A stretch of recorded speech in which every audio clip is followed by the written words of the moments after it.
নমস্কার বন্ধুরা, MD news বাংলায় আপনাদের সবাইকে আন্তরিক স্বাগত। আজকের এই ভিডিওটি পশ্চিমবঙ্গের লক্ষ লক্ষ বার্ধক্য ভাতা, বিধবা ভাতা এবং প্রতিবন্ধী ভাতার উপভোক্তাদের জন্য অত্যন্ত গুরুত্বপূর্ণ। আগস্ট মাসে ইতিমধ্যে 5 তারিখ পার হয়ে গেছে, কিন্তু এখনো অনেকের ব্যাংক অ্যাকাউন্টে পেনশনের টাকা জমা পড়েনি। ফলে স্বাভাবিকভাবেই অনেকের মনে প্রশ্ন উঠেছে, কবে টাকা আসবে? এই মাস থেকেই কি সত্যিই বা বর্ধিত হারে পেনশন পাওয়া শুরু হবে? আর যদি এখনো টাকা না এসে থাকে তাহলে কি কোনো সমস্যা হয়েছে? আজকের এই ভিডিওতে আমরা ধাপে ধাপে সমস্ত বিষয় সহজ ভাষায় আলোচনা করব। পাশাপাশি দেখাবো কিভাবে বাড়িতে বসেই আপনার আবেদন ও পেমেন্ট স্ট্যাটাস চেক করবেন। তাই ভিডিওটি একদম শেষ পর্যন্ত দেখুন। প্রথমে একটি গুরুত্বপূর্ণ বিষয় জানিয়ে রাখি, এখনো পর্যন্ত রাজ্য সরকারের পক্ষ থেকে আগস্ট মাসের পেনশন কবে সবার অ্যাকাউন্টে জমা হবে সে বিষয়ে নতুন কোনো আনুষ্ঠানিক ঘোষণা প্রকাশ করা হয়নি। তাই সোশ্যাল মিডিয়ায় ছড়িয়ে পড়া যে কোনো তথ্য বিশ্বাস করার আগে অবশ্যই সরকারি আপডেটের দিকে নজর রাখুন। এবার আসি সবচেয়ে গুরুত্বপূর্ণ বিষয়ে। অনেক উপভোক্তার প্রশ্ন, যদি এখনো টাকা না এসে থাকে তাহলে কিভাবে বুঝবেন আপনার আবেদন বা পেনশনের কোনো সমস্যা আছে কি না? এর জন্য রাজ্য সরকারের স্মার্ট পোর্টালে গিয়ে নিজের স্ট্যাটাস চেক করা যায়। প্রথমে আপনার মোবাইলের ব্রাউজার খুলুন, এরপর সার্চ করুন স্মার্ট পোর্টাল ওয়েস্ট বেঙ্গল। সরকারি পোর্টালটি খুলে সেখানে ট্র্যাক অ্যাপ্লিকেশন স্ট্যাটাস অপশনে ক্লিক করুন। এরপর আপনি কোন পেনশন প্রকল্পের সুবিধাভোগী সেটি নির্বাচন করুন, যেমন বার্ধক্য ভাতা, বিধবা ভাতা অথবা প্রতিবন্ধী ভাতা। এরপর মোবাইল নম্বর অথবা আধার নম্বর দিয়ে তথ্য যাচাই করুন। ক্যাপচা পূরণ করে সার্চ করলে আপনার আবেদন এবং পেমেন্ট সংক্রান্ত তথ্য দেখতে পাবেন। যদি সেখানে পেমেন্ট অ্যাপ্রুভ বা অনুমোদিত দেখায় তাহলে সাধারণভাবে ধরে নেওয়া যায় আপনার আবেদন সক্রিয় রয়েছে।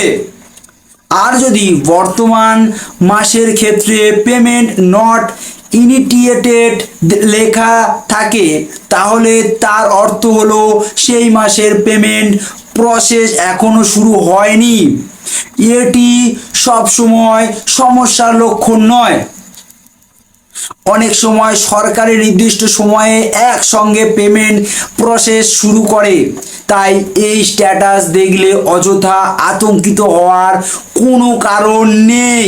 এদিকে বিভিন্ন সংবাদ মাধ্যম ও সামাজিক মাধ্যমে আলোচনা হচ্ছে যে আগস্ট মাসের পেমেন্ট শীঘ্রই শুরু হতে পারে, তবে সরকারিভাবে নির্দিষ্ট তারিখ ঘোষণা না হওয়া পর্যন্ত এটিকে নিশ্চিত খবর হিসেবে ধরা উচিত হবে না।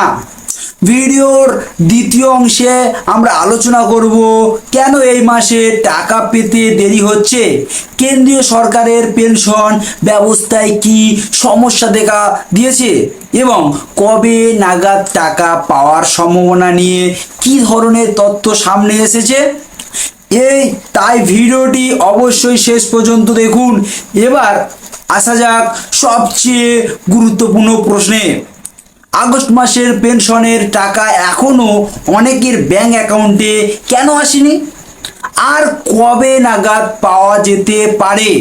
বন্ধুরা, গত কয়েকদিন ধরে আমাদের কাছে অসংখ্য ফোন, মেসেজ এবং কমেন্ট এসেছে। কেউ বলেছেন আগের মাসে ঠিক সময়ে টাকা পেয়েছিলাম কিন্তু এবার এখনো পাইনি। আবার কেউ লিখছেন আমার পাশের বাড়ির লোক টাকা পেয়ে গেছেন কিন্তু আমার অ্যাকাউন্টে এখনো কিছুই আসেনি। স্বাভাবিকভাবেই এই পরিস্থিতিতে অনেকের মধ্যেই উদ্বেগ তৈরি হয়েছে। তবে এখানে একটি বিষয় পরিষ্কার করে বলা জরুরি, সবাই একই দিনে টাকা পান না। সরকার ধাপে ধাপে বিভিন্ন জেলায় বিভিন্ন ব্যাংকে এবং বিভিন্ন অ্যাকাউন্টে টাকা পাঠায়। তাই একজন টাকা পেলেও অন্য সবাই একই দিনে পাবেন এমনটা সব সময় হয় না। এখন প্রশ্ন হচ্ছে, এই মাসে দেরি হওয়ার সম্ভাব্য কারণ কি? বিভিন্ন সূত্রে জানা যাচ্ছে কেন্দ্রীয় সরকারের পেনশন ব্যবস্থাতেও এই মাসে কিছু প্রযুক্তিগত সমস্যা দেখা দিয়েছে। বিশেষ করে ইপিএফও এর পেনশন পরিষেবায় অনেক উপভোক্তা নির্ধারিত সময়ে টাকা পাননি বলে অভিযোগ করেছেন। কোথাও আবার প্রত্যাশার তুলনায় ভিন্ন অঙ্কের পেমেন্ট দেখা গেছে। এই বিষয়টি নিয়ে সংশ্লিষ্ট দপ্তর ও প্রযুক্তিগত আপডেটের কাজ করছে বলে বিভিন্ন প্রতিবেদন উল্লেখ করা হয়েছে। এছাড়াও অনেক প্রবীণ পেনশনভোগী লাইফ সার্টিফিকেট যাচাই ও আপডেটের কাজ চলার কারণেও কিছু ক্ষেত্রে পেমেন্ট প্রক্রিয়া স্বাভাবিকের তুলনায় ধীর হতে পারে বলে আলোচনা হচ্ছে। তবে এই বিষয়টি মূলত কেন্দ্রীয় পেনশন ব্যবস্থার সঙ্গে সম্পর্কিত। এখন অনেকেই প্রশ্ন করেছেন, রাজ্য সরকারের বার্ধক্য ভাতা, বিধবা ভাতা এবং প্রতিবন্ধী ভাতার সঙ্গে কি এই সমস্যার কোনো সম্পর্ক রয়েছে? এই মুহূর্তে এমন কোনো সরকারি ঘোষণা প্রকাশিত হয়নি যেখানে বলা হয়েছে যে রাজ্যের পেনশন দেরি হওয়ার কারণ ইপিএফও এর প্রযুক্তিগত সমস্যা। তাই এই দুই বিষয়কে সরাসরি একসঙ্গে যুক্ত করা ঠিক হবে না। তবে বিভিন্ন মহলে এমন সম্ভাবনার কথা আলোচনা করা হয়েছে যে প্রশাসনিক বা প্রযুক্তিগত কিছু কারণে পেমেন্টে বিলম্ব হতে পারে।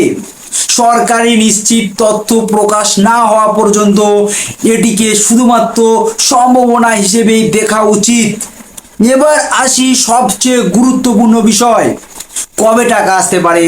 বর্তমানে বিভিন্ন সংবাদ সূত্র এবং আলোচনায় যে তথ্য উঠে আসছে তাতে ধারণা করা হচ্ছে যে আগস্ট মাসের 10 তারিখের পর থেকে রাজ্যের পেনশন বিতরণ শুরু হওয়ার সম্ভাবনা রয়েছে। তবে আবারও বলে রাখি, এটি কোনো সরকারি ঘোষণা নয়। সরকারিভাবে নির্দিষ্ট তারিখ জানানো হলে সেটি হবে চূড়ান্ত তথ্য। তাই যদি আপনার স্মার্ট পোর্টালে পেমেন্ট অ্যাপ্রুভ দেখায় এবং বর্তমান মাসে পেমেন্ট নট ইনিটিয়েটেড লেখা থাকে তাহলে আপাতত উদ্বিগ্ন না হয়ে কিছুদিন অপেক্ষা করুন। কারণ এই স্ট্যাটাস অনেক সময় শুধু এটুকুই বোঝায় যে পেমেন্ট প্রসেস এখনো শুরু হয়নি। এদিকে কেন্দ্রীয় সরকারের পেনশনভোগীদের ক্ষেত্রেও বলা হয়েছে নির্দিষ্ট সময় পর্যন্ত অপেক্ষা করতে।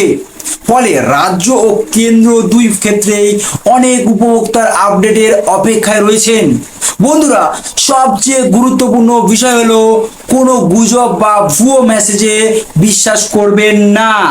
অনেক সময় সোশ্যাল মিডিয়ায় আজ টাকা ঢুকছে, সবাই 1,500 টাকা পেয়ে গেছেন, এই ধরনের পোস্ট ভাইরাল হয়।